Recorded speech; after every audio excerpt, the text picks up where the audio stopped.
people.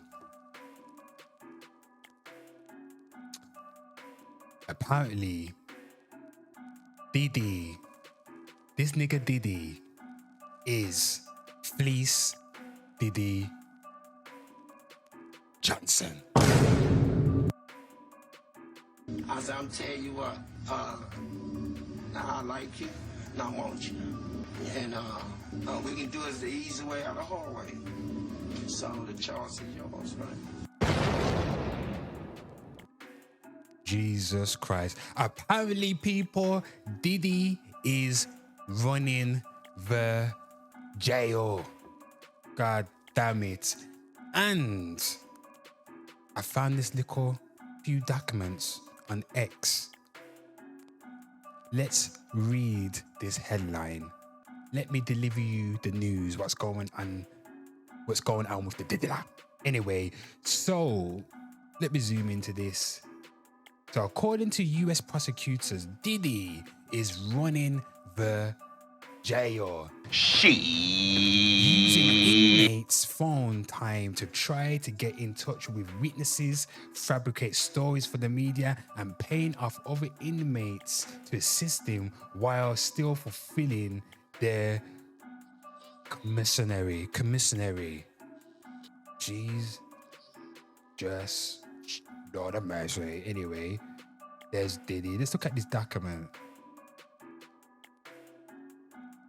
So the document says the defendant also frequently instructs individuals whom he contacts by telephone, including family members and his attorneys, to add other individuals via three-way call. This practice is also not authorized by BOP as it helps conceal the identities of the contacted individuals. The government has reviewed multiple calls in which the defendant has instructed others to dial in third parties, including members and associates of the enterprise and individuals who are not on the defendant's list.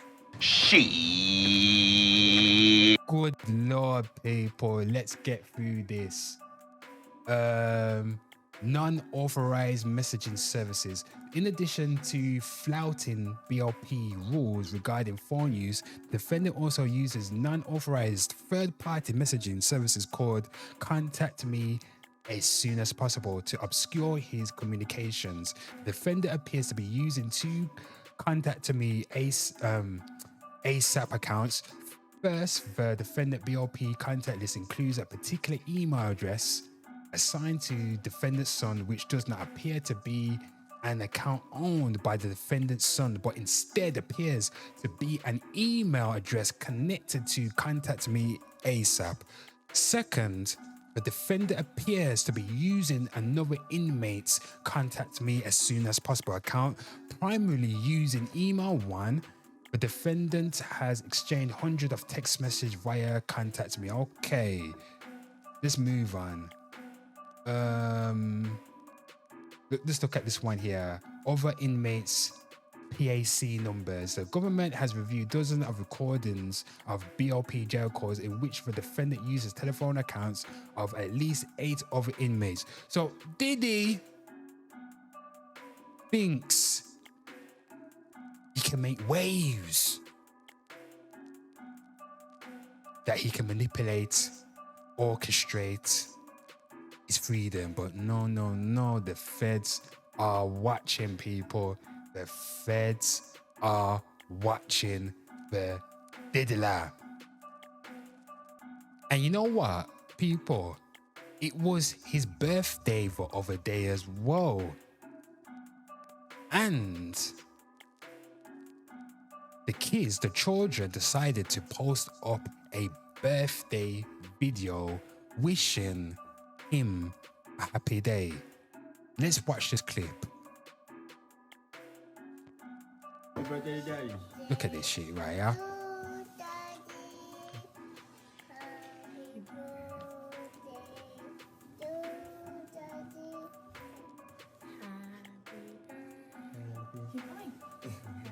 Happy birthday to Daddy. Keep going, love. Happy birthday to Daddy. Yay! We love you too. Love you, Pastor. People, I'm stop that shit right there. When I first saw this, I personally thought, oh, this shit is kind of weird. Like, when you first see it, you probably think, when you first watch it, you probably think this is normal. This is just another happy birthday video. But when I saw this, I thought this was some bullshit. Fuck them kids. Honest to God, people, when I saw this footage, I found it weird. Why? This is weird. This is weird because it's the actions behind it, people, that led up to this video.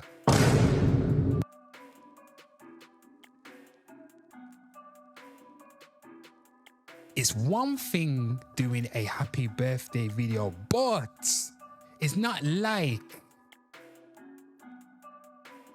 my man is in jail for a minor crime. Diddy has got some serious crimes, you know, people. Racketeering, conspiracy, Jesus Christ, sex trafficking by force, fraud, or coercion, and transportation to engage in prostitution. His public image is beyond ruined, people. Plenty of people want to see him buried under the jail. We don't want to see him in jail. We want to see him under the jail. And if he descends down to hell, Lucifer is going to be like, nigga, you going further down in hell. It's not like it was just fraud. If it did some fraud, then this video footage would make sense to me. If it's just like a little minor crime, then calling it. But the man out here is being accused of spraying Diddy juice on a nigga and busting them down at the goddamn free cops.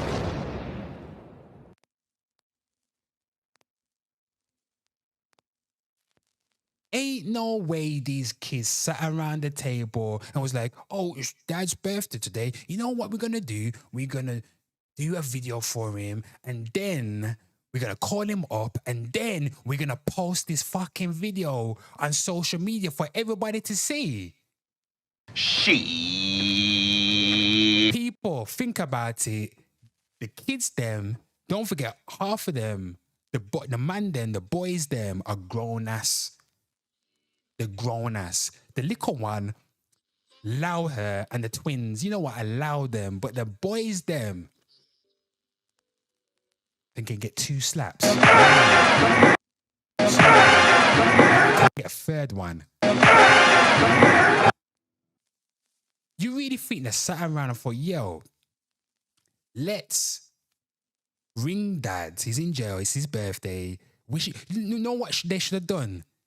Just rang him, wished him happy birthday, and that's it. But no, they decided to post it up on social goddamn media. But you know what? I don't believe it was them. I don't think it was their idea. I believe it was Diddy, the Diddler's idea. I think he must have went to them, post this up. We need to like repair my image. To me, that just makes sense. Why it makes sense? Because we've already hearing all these stories, how he's orchestrated and manipulated and likes to be in control of other people's lives. I won't be surprised if these fucking kids are bloody brainwashed. This is your father. Everybody in the whole bloody world has seen him run down Cassie and slap the fire out the bitch. And I say bitch respectfully, forgive me, Lord. Of course it was Diddy that told his kids to, yo, post this up. Wish me happy birthday. I want the public to see this. To me, it's quite narcissistic when I think about it. Don't you agree? Anyway, We've got this article right here. So Diddy allegedly used his 7 kids, good Lord, and 55th birthday to influence potential jury, feds say. Oh, hell no, Diddy. No. Just because you put that little baby there, no. People. Fuck them kids. Yes. We don't give a damn about the kids. And if someone goes, oh, don't say that. You don't give a fuck about any kids in Africa. Have you donated any money to Christian Aid? Fucking no, you haven't. So don't bloody sit here pointing the finger at me because I said. Fuck them kids. No. Anyway, let's read this shit. Yeah. Diddy is getting creative behind bars to sway a potential jury in his favor. And he even used his recent birthday celebration to obstruct justice in his federal criminal case, prosecutors say.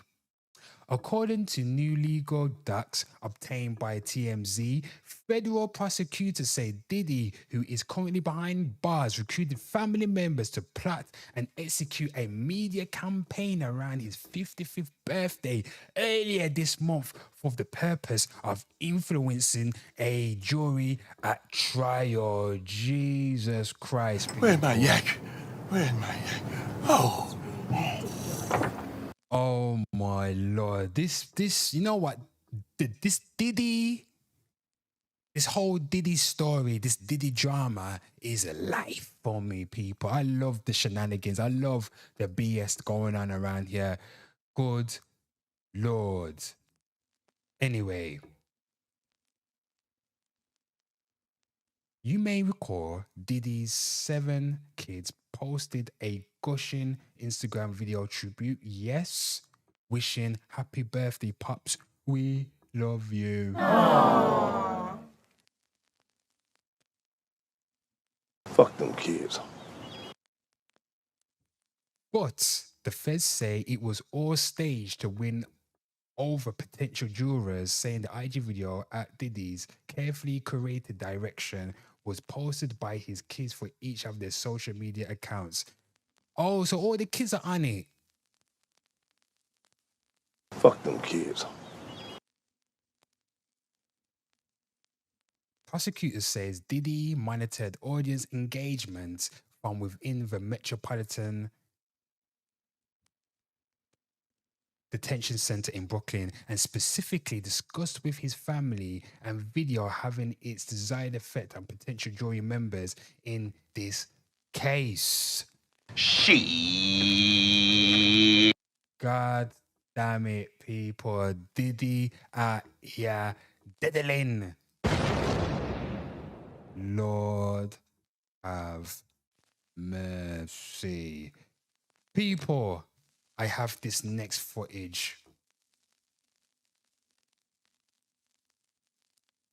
I hope a goddamn ad don't come up. Here it is, people. We're heading over to the art of dialogue. I want you to watch this. Let's play this shit right now.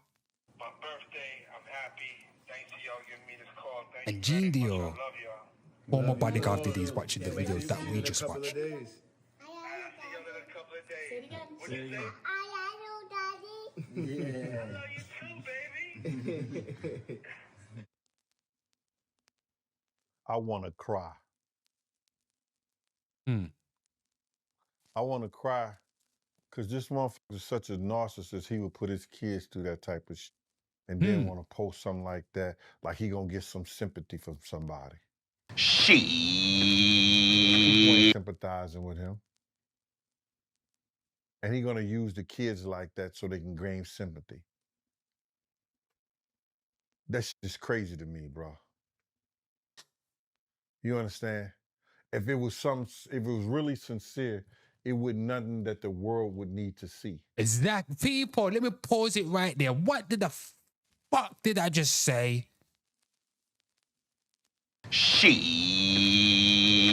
Excuse the language. Excuse the language. But what did I say? I said the actions leading up to the video is weird. Like, if they never posted it up, nobody would have known. But it's the fact that you posted it up, and it's not like he's up against minor charges. He's up against serious charges, and everybody in the goddamn world saw that footage of him running down Cassie and fucking slapping the fire out her face. Oh, jeez Louise. Anyway, let's continue watching this. Now, he sound decent.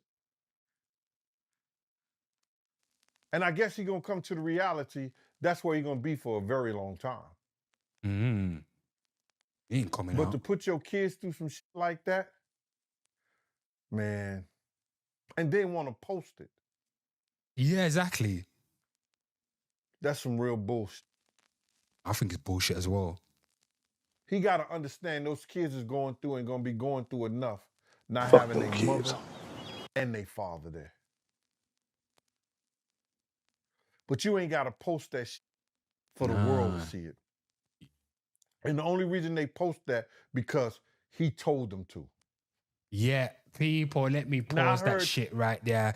Gene Deal is talking that goddamn shit. You didn't have to post it, that's the thing, but there's a reason why it was posted up, because this man Diddy is not stupid. He's not a stupid man. Whatever he was thinking, it was definitely...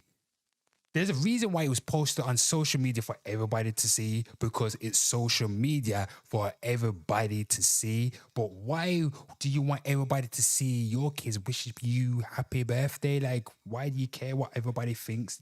Everybody needs to see it. Jesus Christ, people. Let's continue this. Something about Christians supposed to be running his IG now. Yeah. But we all know he ain't the bird left on the fence. That kid brains is fried already. About some of the shit that he does. Some of the shit that he say. But he's going to be running the IG. That's what I hear. I think You pause it right there, people. Yeah.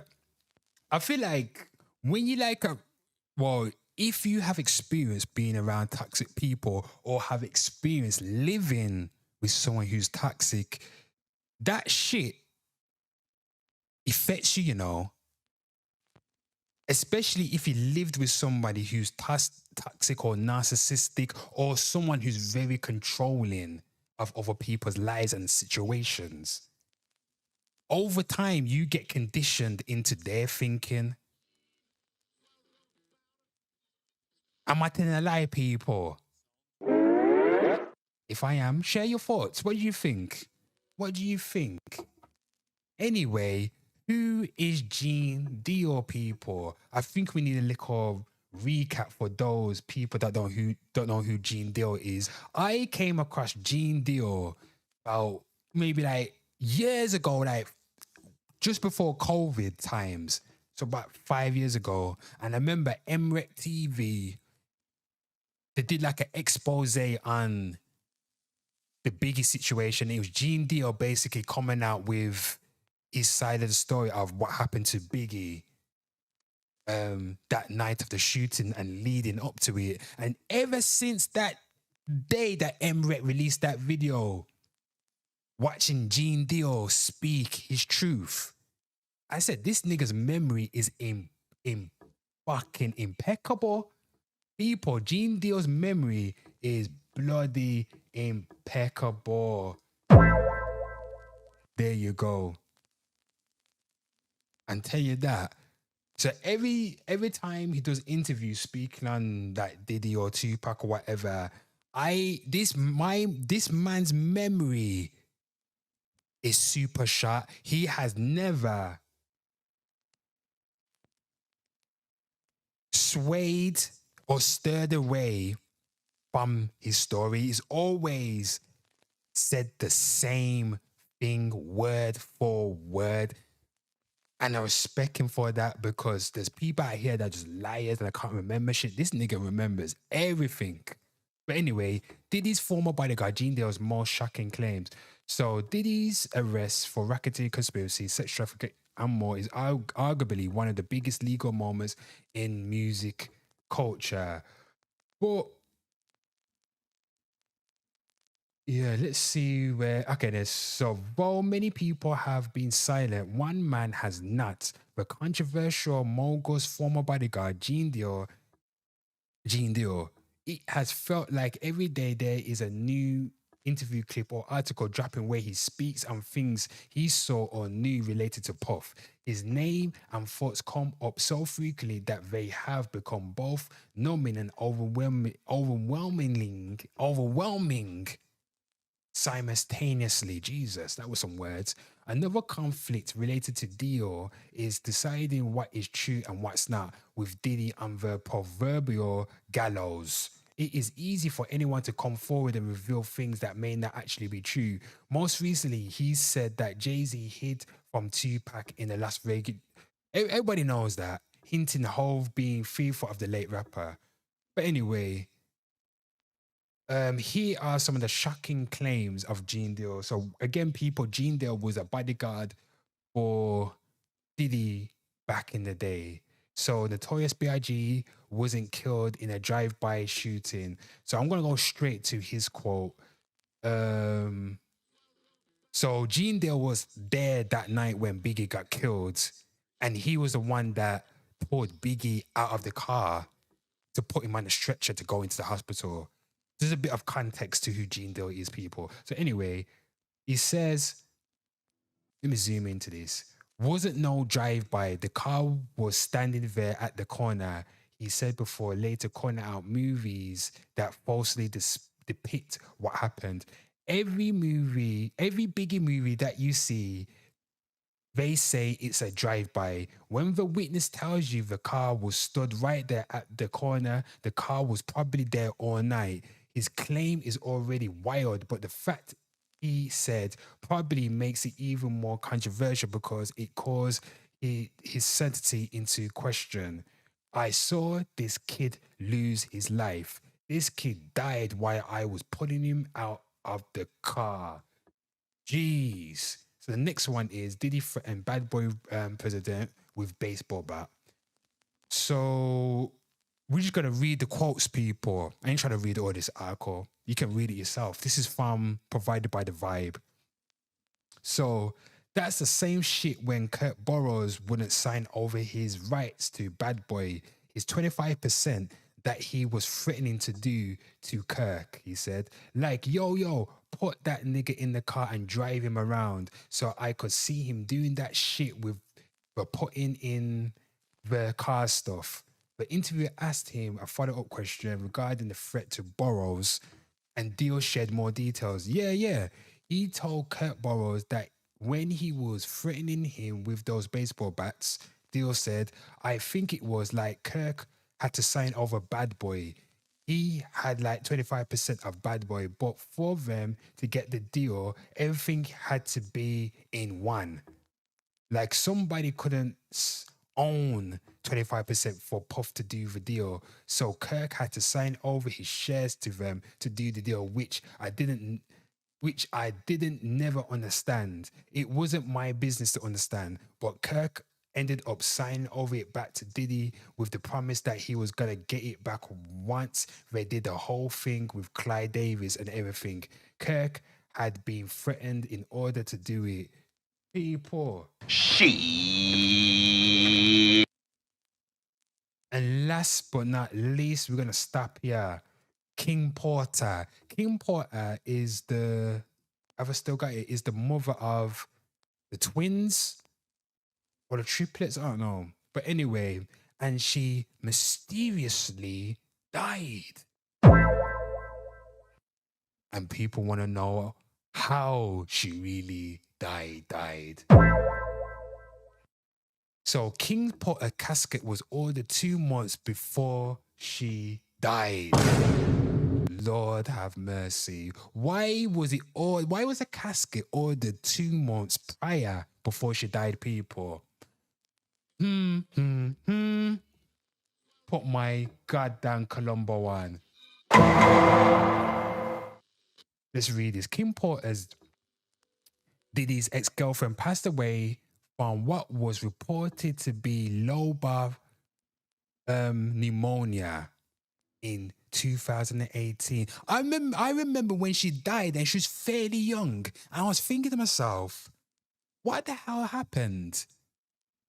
Pneumonia in this day and age.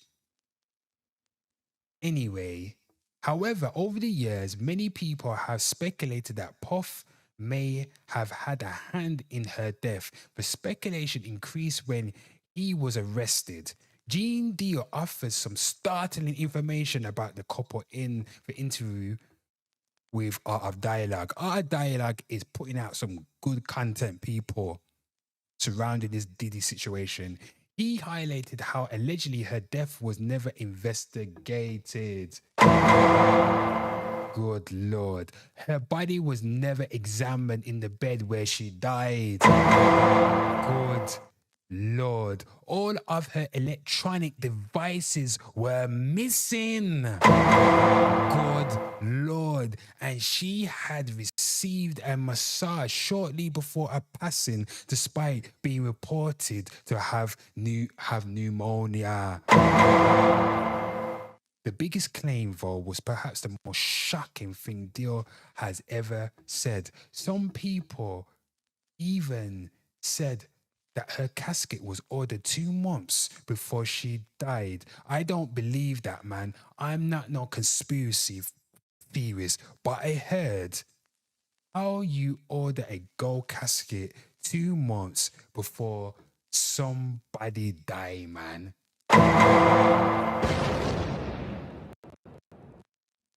Jesus, Mary, and Joseph. Look at this shit right here.